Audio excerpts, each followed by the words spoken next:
Mexicanos y mexicanas, bienvenidos a su canal Política Agria.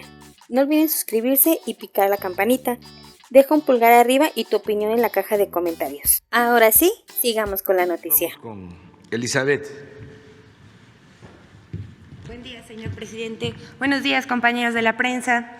El combate a la corrupción es el sello distintivo de la cuarta transformación de la vida pública del país. Y en esa tarea tienen que participar todos los sectores, pero sobre todo aquellos que tienen como cometido principal el servicio público, el servicio a la sociedad, como son los medios de comunicación. En efecto, la construcción, fortalecimiento y defensa de la democracia pasa por la depuración del aparato gubernamental, envilecido por el neoliberalismo y la corrupción. También en cuestión está el papel de los medios de comunicación, que en muchos casos han justificado o callado el despojo y la mentira. Así, se convirtieron en cómplices del saqueo y la manipulación en contra del pueblo.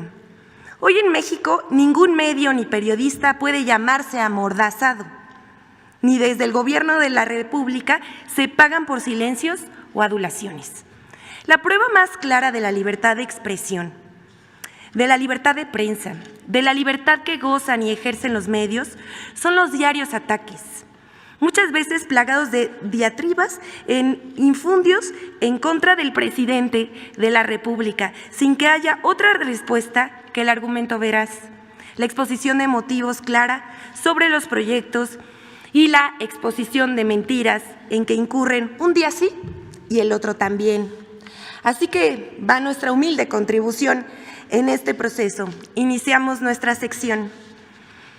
Mentiras para cambiar percepciones sobre la economía y el Aeropuerto Internacional Felipe Ángeles. Los días 27 y 28 de octubre, diversos medios de comunicación publicaron que las acciones de la Bolsa Mexicana de Valores de la compañía Volaris habrían caído tras el anuncio de que volaría del Aeropuerto Internacional Felipe Ángeles hacia Tijuana, Baja California y a Cancún. Entre los principales medios que publicaron esa información fue El Universal, Milenio, MBS Noticias, Reporte Índigo, Eje Central, Latinos, El Economista. Consignaron que Volaris habría perdido 6.41% en la Bolsa Mexicana de Valores. Esta información no es verdad. Desde el pasado 22 de octubre, las acciones de la aerolínea sufrieron bajas. Sin embargo, no solo en el caso de Volaris, sino de otras empresas de aerolíneas internacionales como American Airlines, Delta Airlines y Southwest. También tuvieron tendencias a la baja en la Bolsa Mexicana de Valores.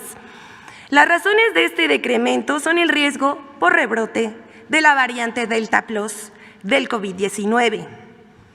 El 29 de octubre, diversos medios de comunicación y periodistas difundieron información falsa de que cayeron las acciones de la aerolínea Volaris, tras anunciar que iniciaría operaciones en el Aeropuerto Internacional Felipe Ángeles.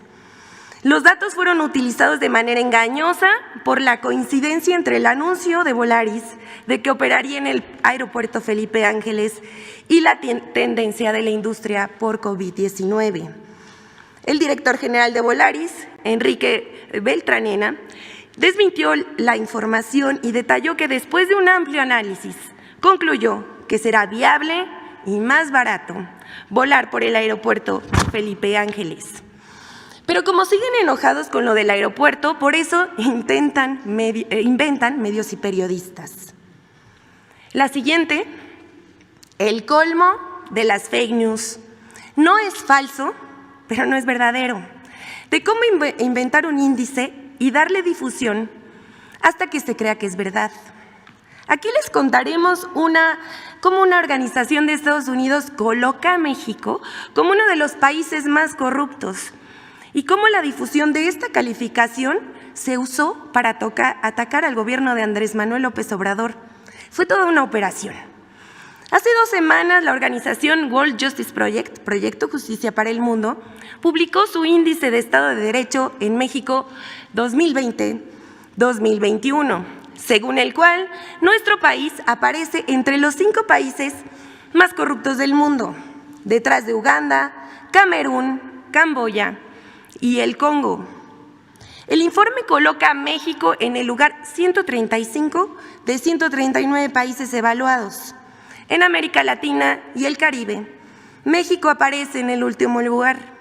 Y desde ese momento no pararon en difundir en medios y en redes sociales, repitiendo el dato de la corrupción a la menor provocación, citando a comentaristas, conductores, analistas, académicos, periodistas y opositores. Pero ¿de dónde salió este índice multicitado? ¿Cómo se elaboró y quién lo financió?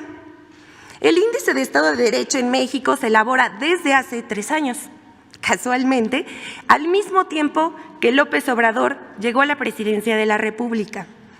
En 2018, el World Justice Project evaluó a 133 países y colocó a México en el lugar 92. Un año después, en 2019, la organización evaluó a 126 países y colocó a México en el lugar 99. Y en 2020 pasó al lugar 113 de 139 en el índice general. Primero comentamos el dato más escandaloso. México cayó 9 lugares. Al respecto, los lugares de México han variado porque cada año se incorporan nuevos países al estudio. Para 2020, el World Justice Project incluyó 13 países nuevos, casi los mismos lugares que México se movió en la lista. Así que ese dato tan celebrado no es digno de ser tomado en cuenta. En segundo lugar, el índice no es un estudio exhaustivo, es el resultado de la consulta a un pequeño grupo de analistas, empresarios, organizaciones patronales, académicos, organizaciones no gubernamentales, que en casi todos tienen animadversión hacia el gobierno del presidente Andrés Manuel López Obrador. Aquí vemos a los colaboradores.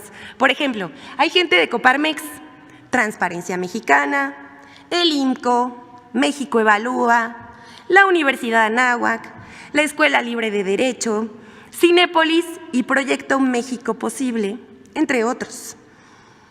Entre los especialistas que ayudaron para la conceptualización y elaboración del índice del Estado de Derecho en México pueden observarse a personajes como Edna Jaime, de México Evalúa, Juan Pardinas, del IMCO y director del periódico Reforma, y Ana Laura Magaloni, del CIDE.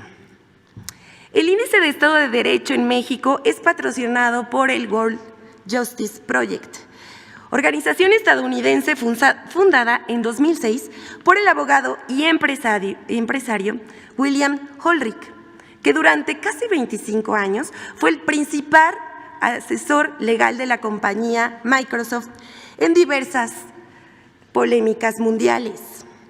La World Justice Project, que tiene oficinas en Washington, Seattle, Singapur y México, se presenta como una organización sin fines de lucro y cuenta con el apoyo de 21 aliados estratégicos.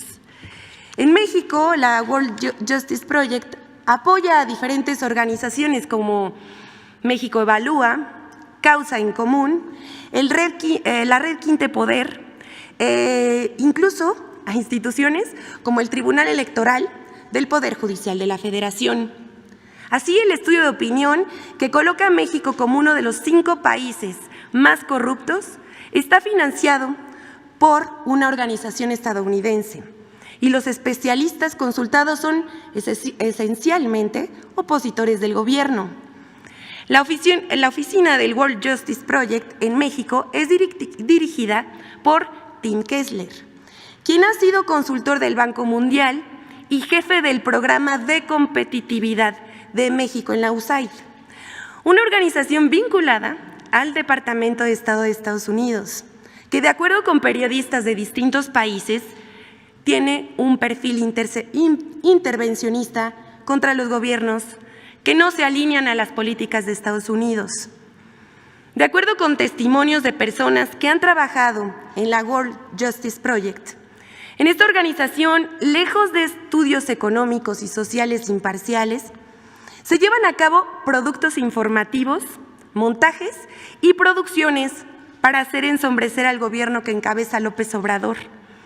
El World Justice Project ha celebrado convenios de difusión con el consejero presidente del INE, Lorenzo Córdoba, quien incluso ha presentado como si fuera propio el estudio. El Índice del Estado de Derecho, World Justice Project, también tiene acuerdos con gobernadores opositores como Diego Sinué Rodríguez de Guanajuato. Mediante una compleja red de colaboraciones con diferentes personajes de la vida pública, el World Justice Project ha logrado abrir espacios para encabezar foros, conversatorios y mesas de análisis para difundir la idea de que México es un Estado fallido. Al observar el directorio del World Justice Project en México, se puede constatar que sus principales investigadores no son reporteros, periodistas ni académicos destacados, sino productores y directores de cine. El abogado del ITAM, Roberto Hernández, director del documental Presunto Culpable, es el investigador senior de la World Justice Project y representando a la organización estadounidense suele ofrecer conferencias al lado del empresario Gustavo de Hoyos, expresidente de la Coparmex, para difundir el trabajo de esta asociación. Isa Guerra, directora de producción de la World Justice Project, carece de experiencia en temas de corrupción, rendición de cuentas, pero por otra parte ha sido destacada productora en películas y series taquilleras como Cantinflas, Club de Cuervos y No Manches Frida. Como puede constatarse, detrás del Índice del Estado de Derecho en México 2021 están organizaciones y personajes que militan contra López Obrador. Quienes han difundido este informe son medios y periodistas y políticos como Claudio X González, Felipe Calderón, entre otros. Les vamos a dejar aquí las notas y los tweets que difundieron. Este índice, así se construyen los golpes mediáticos contra el gobierno de la 4T, con la idea de manchar poco a poco el prestigio del gobierno con información falsa. Pero ya la gente no se deja llevar por esas informaciones. Hasta aquí la sección de hoy. Muchas gracias.